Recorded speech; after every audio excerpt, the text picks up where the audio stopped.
All right, welcome back. Many kids in Central Illinois are heading back to school this month, which means annual immunizations are on a lot of parents' minds.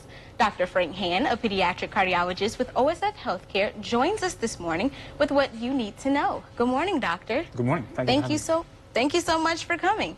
So when it comes to kids' vaccinations, which ones are normally required when headed back to school? So a non-inclusive list would include things like diphtheria, tetanus, pertussis, hepatitis, MMR, and how that typically is figured out is to talk with your pediatrician and school nurse to see what immunizations might still be needed, and then you and your pediatrician will be able to take it from there. Okay, and the new vaccine that's becoming available since the show, how will that help kids?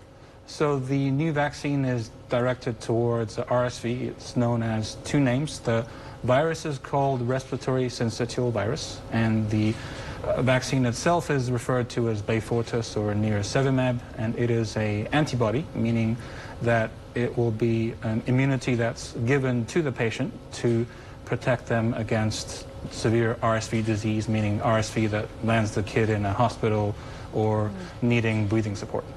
Okay, and with you being a cardiologist and this new vaccine that kids should be taking, should parents be concerned about the effect it'll have on their kids' heart health?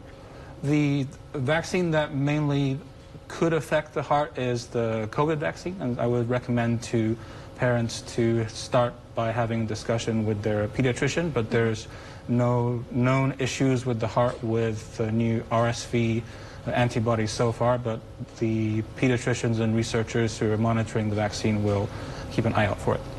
Yeah, and can you touch on that process a little bit, keeping an eye out with these COVID vaccinations that majority of Americans have, and this new one that students are required to take? How are you guys making sure that, you know, they can coexist in a kid's body?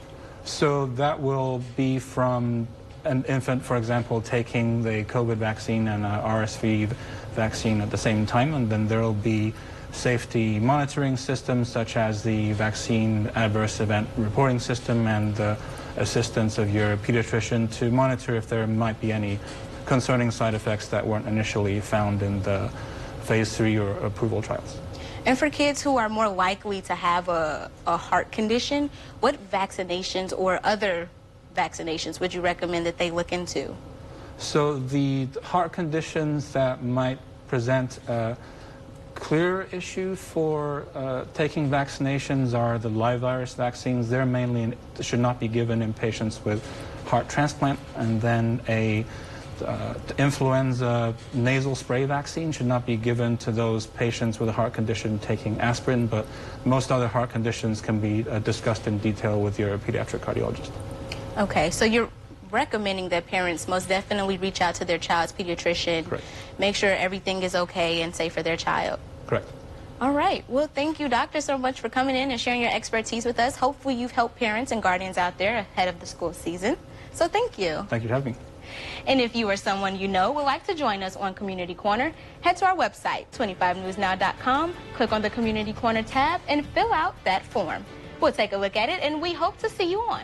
We'll be right back with more news and weather.